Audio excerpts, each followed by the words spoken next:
Oh yeah, I'm recording. That's fine. Hey everybody, how's it going? Welcome to our first episode of one of our new podcasts here called Marvel Annotated, where we talk about all things Marvel comics, movie, video games. If it's Marvel entertainment based, it's something that we'll talk about. So today we have four topics, and I am flying solo, which hopefully isn't going to be super terrible. But we have topic number one, which is basically a review roundup on the Avengers video game, which recently came out. And now that reviews are trickling out for it, we have some stuff to go over. Topic number two, in as respectful a way as possible, we're going to talk about the Black Panther franchise and some potential next steps based on some rumors that have been circling around about the future of that franchise. Topic number three, we're going to talk about some potential updates, some confirmed, some technically still rumors until otherwise stated by Marvel or Disney. But basically, Disney Plus series for Miss Marvel has some updates. And then topic number four, more on the Sony side of Marvel things. It looks like their Spider-Verse is growing ever so slowly with another edition of the Silk series, which will be really interesting. And when I say growing ever so slowly, I don't mean that as like a slight to them. I mean like it's just one more thing they're adding on. And yeah, so let's get into the first one, shall we? So for the Avengers video game kind of review roundup, we're going to look at Metacritic, IGN, Screenrant, and Game Informer. Now, if you want to go over the Metacritic first and foremost, which is usually a place I like to go to personally to look at stuff, it has a 5.7 user score, which, sometimes dependable, sometimes not. Sometimes people review bomb things. But overall, it has displayed for the critic score a 73, which is mixed or average, more or less. Now, they say it's an epic third-person action adventure game that, just so on and so on. Some of the, reviews, if you really want to look at them, it's 12 positive, 9 mixed, 1 negative. On the user side, 283 positive, 70 mixed, 218 negative, which is a good thing. I think overall, it's a good thing. Looking more closely at certain outlets and websites like IGN, for example, they say that the campaign has impressed, but its post game is a repetitive mess. That's what they say. The review currently is technically in progress because they have to review some of the more multiplayer focused things before giving it a total score. But I've heard a lot of people say they like playing as Captain America. Even the IGN reviewer says nearly 30 hours played primarily as Captain America. And basically, they're pretty much done, but the multiplayer is really what's hanging them on. Now, I've personally played some of it more on a limited basis, like the beta, things like that. I haven't played the completed version of the game, and I definitely haven't gone into the campaign. But having talked to others who have, I've also heard that it's a really fun game overall. The story actually is better than a lot of people might have initially advertised it as being, which I think saves the game in some instances. And a lot of people do like the customization of certain things. But overall, I think it's just, it's an ambitious game. And hopefully for like a sequel of such a game, they can improve upon the things that people don't like so much. And also at the same time, hopefully polish the things that people liked. So it's still a strength of the game and not a eventual weakness, so to speak. But going into the Screenwrite review, they subtitled it A Fate of Two Genres. They say it delivers a full campaign that provides plenty of comic book action, but it feels like a pretense for a less desirable online mode.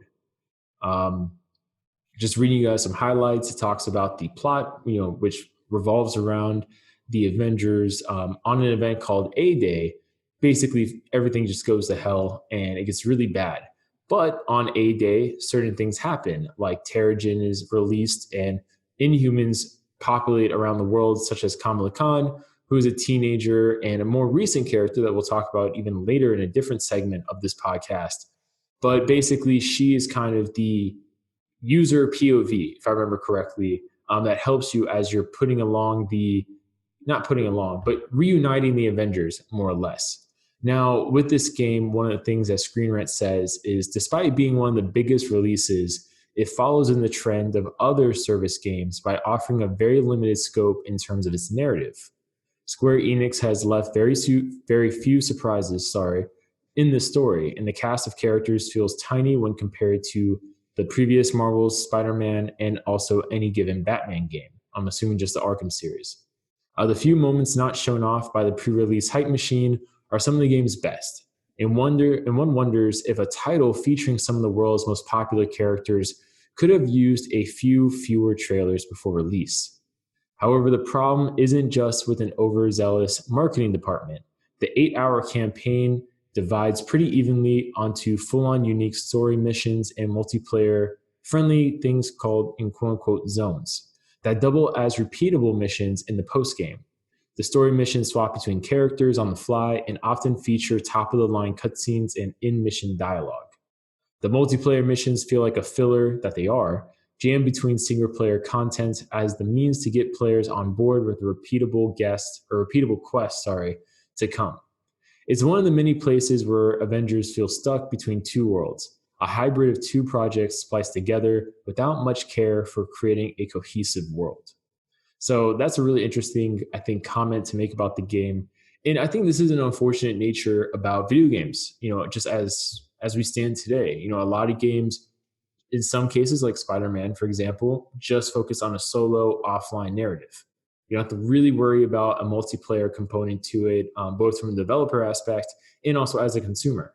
But with other games such as this, which inherently is geared towards multiplayer, I think, just based on the fact that there's multiple Avengers you might want to use, you might want to play with your friends, versus with Spider-Man, it's just Spider-Man. So I think it is a bit of a different challenge, and it's hard to really come up with, I think, a post-game format to really drive the replay value once you finish that with a team game. Because, I think personally what you could just do is DLC extensions of new narratives.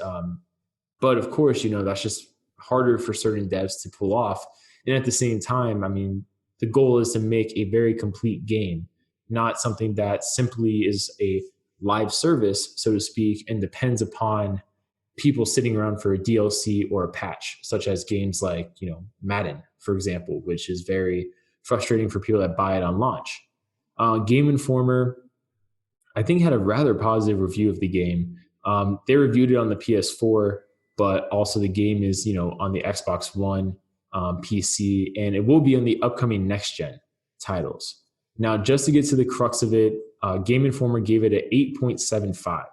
They say that Crystal Dynamics has delivered a fun brawler that hones in on each of the heroes' unique abilities. So I think that's as positive as I've seen for this in terms of reviews. They say at the end of their review, nothing really comes quick in the Avengers. I wouldn't call the process a slog, as I had a good time, playing missions with friends. However, it goes slowly, making it seem like the structure is designed for you to spend real money to progress faster. Crystal Dynamics wants you to play this game for years to come, and Avengers has plenty of content to keep you engaged at launch. But replaying missions on higher difficulties to get better gear won't be enough down the road. It doesn't have the competitive hooks of similarly designed games like Destiny. A steady drip in of new stories and missions will be needed along with the announced heroes. Avengers is in great shape right now, dazzling with the story and action. I'm hooked on the endgame content that is available currently, and I want to see just how powerful these heroes can become after leveling them completely. So, overall, just speaking, outside of the narrative for a second, the game is beautiful.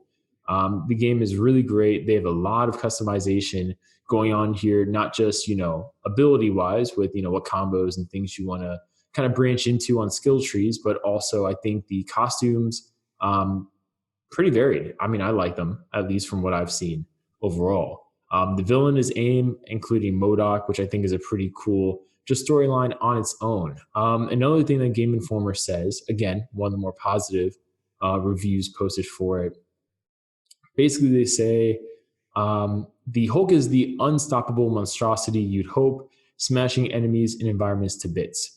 Thor's Mjolnir absolutely wallops enemies, and each swing feels like it's delivered by a god. I also enjoyed the shield antics of Captain America and the acrobatics of Black Widow. All of these heroes have great cinematic moments backed by huge gameplay set pieces. I don't want to spoil any of them, but one cool sequence has you frantically running as the environment rotates around you. Crystal Dynamics also keeps you on your toes by challenging the norm for many of the heroes, putting them in situations where they may not have the gear or are wounded. Iron Man is the only character that I didn't find enthralling. His gameplay isn't bad, but it's tedious. His ranged attacks aren't much fun, and his close quarter melee isn't as impressive as the other heroes. Nolan North's performance as Tony Stark is good. His voice and delivery work, but the jokes are overdone, sounding like a one-liner machine on the fritz. So I think overall, it's pretty much what people expected of an Avengers game in a post MCU setting. Iron Man's telling way too many jokes, trying to be like Robert Downey Jr. Um, I mean, the Hulk is the Hulk, basically just a brute in terms of how they use them in the game. Captain America is the more, close combat, strategic, shield for some range, but nothing too crazy type character. Black Widow, somewhat similar, even though they don't really talk too much about Black Widow, if I'm being honest, outside of the acrobatics, as they say, of the character in terms of their movement set. But with Thor, it's good to hear that people are saying that Thor feels powerful. Now, I guess out of fairness, I will read a very negative review that was on Metacritic. But someone says basically cliche story, old-fashioned mechanics. Ooh, save your money. And someone says, I might revise later, but possibly not the greatest idea to start playing after Ghost of Tsushima. Given that game is so smooth and reactive, this feels very clunky. Everything is just off by a small amount, delay, camera, etc. It feels unpolished. It lacks the finesse of all the games it clearly takes ideas from. Will they patch it? Maybe. And the game will probably improve as it progresses. So I guess overall for the review roundups, what I'm kind of getting a sense of is it's an ambitious game, not just mechanics based and from a dev perspective, but it's an ambitious game in terms of everything it's trying to blend together to bring in audiences to really enjoy it, from a more cinematic narrative focused group to a post-launch year 2, 3 year in the future, probably DLC oriented multiplayer online aspect. So definitely, again, I think it's good that more reviews, both user and critic, are positive than not.